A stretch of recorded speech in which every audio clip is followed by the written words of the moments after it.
वाले हैं, लेकिन उससे पहले बड़ी तब्दीलियां हो चुकी हैं इस वक्त। जस्टिन ट्रूडो जो वो डोनाल्ड ट्रंप कहते थे कि मैं आपको गवर्नर बना दूंगा कनाडा का, आपको अमेरिका में शामिल हो जाना चाहिए, लेकिन वो नहीं शामिल हुए, उनकी छुट्टी करवा दी गई। ग्रीनलैंड भी साडा हैगा ते कनाडा भी साडा हैगा ते पनामा कैनाल भी साडी है। खिलाफ एक बाकायदा क्रूसेड छेड़ दिया है ऑन एक्स। अगर आप देख रहे हैं कि कई हजार इस चीज़ पे भी हमें थोड़ा सा गौर करना होगा कि जाहिर बात है जो ये ट्वीट्स कर रहा है और काफ़ी गम गुस्से का इजहार कर रहा है, इसको आप कैसे देखते हैं?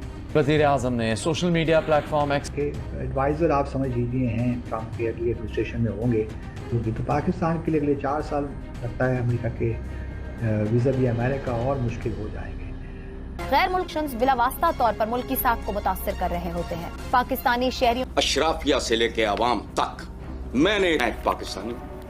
अगर आप इस्लाम छोड़ दें तो इस्लाम के लिए बहुत अच्छा होगा कि आप लोग सब अपने आप को एक नया मजहब बना दें, बिकॉज दुनिया इस समय ट्रंप के उन बयानों पर रिएक्शन दे रही है जिसमें उन्होंने कई देशों के खिलाफ अपना एक प्लान बनाया है।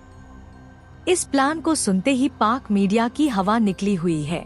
भी उसको किसी ने कुछ ना पूछा तो इसके बाद वो इससे भी आगे खड़ा होगा क्या? कोई भी नहीं पूछेगा कि मैंने कभी देखा नहीं अमृतसर के कोई किसी जगह का प्राइम मिनिस्टर या इतनी बड़ी सीट का के लोग जो हैं वो कभी जाकर ऐसे किसी लोगों का हिस्सा बने। हिंदुस्तान ने तो एक अखबार में आज मैं पढ़ रहा था कि गालिबन हिंदुस्तान ने मोसाद की हैंडबुक से एक सफ़ा निकाल दिया। ये एक अखबार ने रिपोर्ट। इंडिया को एक बहुत बड़ी मार्केट के तौर पे देखती है।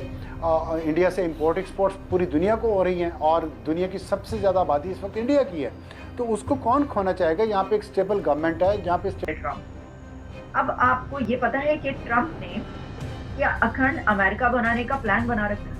अभी तो अखंड भारत की ही बात होती है, लेकिन अब लगता है कि अखंड अमेरिका होने जा रहा है, क्योंकि ट्रंप ये कह रहे हैं कि ग्रीनलैंड भी साडा हैगा ते कनाडा भी साडा हैगा ते पनामा कैनाल भी साडी है। अभी देखिए और कौन कौन से कंट्रीज निकलते हैं। ट्रंप ने तो यानी धड़ाधड़ दनादन जो है ना, ये दोनों जो एलोन और ट्रंप है, इन्होंने तो गदर मचा रखा है। ट्रंप और एलोन ने गदर मचा रखा है दुनिया में। जिस तरफ इनका दिल चाहता है मुंह करके कुछ भी कहे डालते हैं, और वो कहे डाल रहे हैं और कहा जा रहा है कि प्रैक्टिकली ऐसा सब कुछ होने जा रहा है।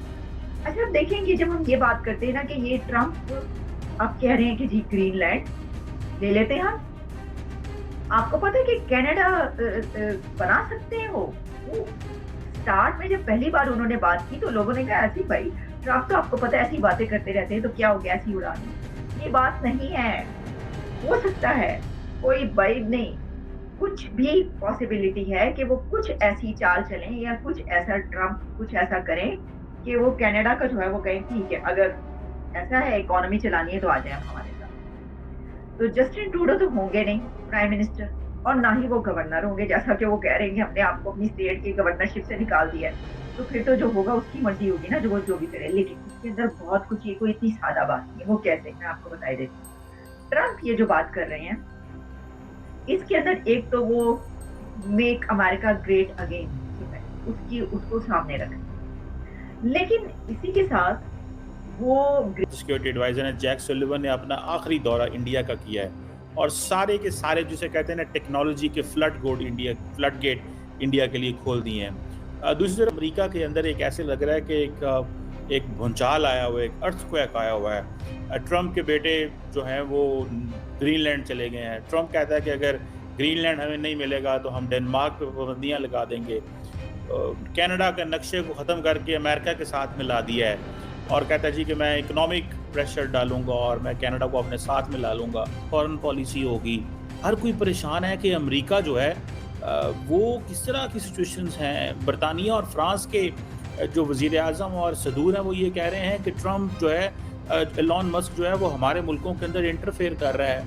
आप कैसे देखते हैं एक तो ये जो ट्रंप की आगे फॉरेन पॉलिसी के हवाले से? आपके सबसे पहले तो बयानिए से मैं एग्री करूंगा, और दूसरा यहाँ पे डोनाल्ड ट्रंप साहब, मैंने 2 दफा जो उन्होंने प्रेस कॉन्फ्रेंस की है, क्योंकि अब उनके टेक ओवर करने में घंटों और मिनटों की बात है, और उससे पहले उन्होंने पहली प्रेस कॉन्फ्रेंस की है। अभी तक उन्होंने पहली प्रेस एक तो मैं आपको पता है, I am Republican my self. एक तो मुझे देखकर ये खुशी हुई है कि व्हाट आर डिफरेंस। एक प्रेसिडेंट जो है वो थथा है, मेरा मकसद है वो एक लफ्ज भी नहीं बोल सकता, उसके हालात ये है बाइडेन साहब के जहाज की सीढ़ियों से गिरते फिर रहे हैं, कोई होश ही नहीं है, बिल्कुल होश। खुद बयानिया है व्हाइट हाउस का कि सुबह 10 बजे से 4-5 बजे तक उनको होश होता है। और उसके बाद एक ऐसा प्रेसिडेंट जिसने आके, मैं बल्कि उनका लफ्ज इस्तेमाल करूंगा जो उन्होंने अपने स्पीच के अंदर कहा, उन्होंने कहा golden era is coming, golden period is coming for America. उनका मैं उनको जो कहूंगा उनको डिसरप्टर इन चीफ। डिसरप्टर का मतलब ये होता है कि शेक कर देना एक चीज को।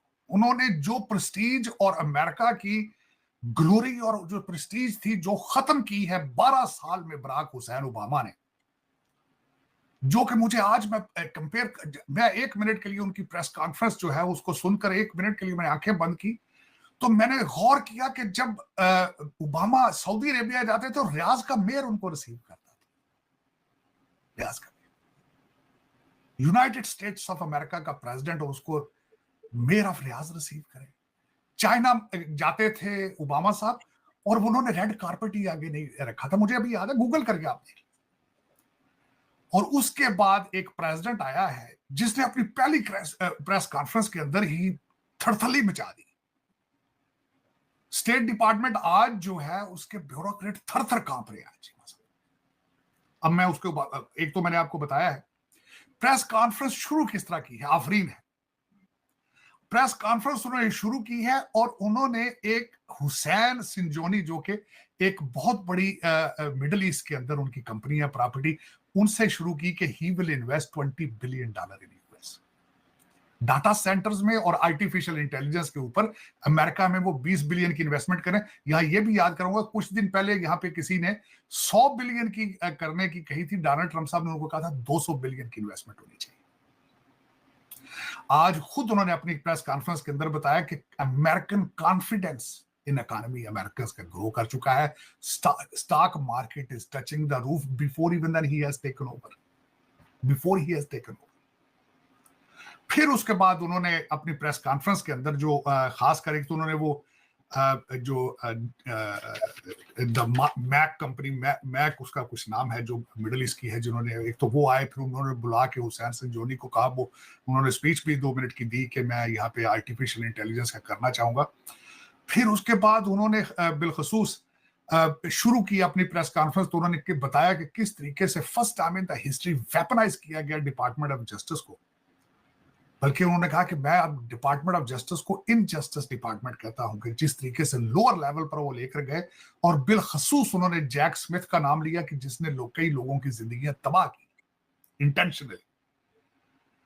फिर उसके बाद उन्होंने खासकर मिसाल दी, उन्होंने कहा शर्म आनी चाहिए कि आज भी 5 नवंबर को इलेक्शन थे, कई स्टेटों के अंदर आज भी वोटिंग जो है वो काउंट हो। शर्मिंदगी का, शर्मिंदगी इसमें अगर कोई अमेरिकन हो तो डेमोक्रेट हो, सोशलिस्ट माइंडसेट, उनको शर्म आनी चाहिए कि 5 नवंबर के बाद, अब साल चेंज हो चुका है लेकिन अभी तक वोट काउंटिंग जो कि एक दिन में होनी चाहिए। फिर उन्होंने अपने प्रेस कॉन्फ्रेंस के अंदर उन्होंने बिलखसूस, और वाकई मैं एग्री करूंगा कि इस वक्त स्मूथ ट्रांजिशन, ये जो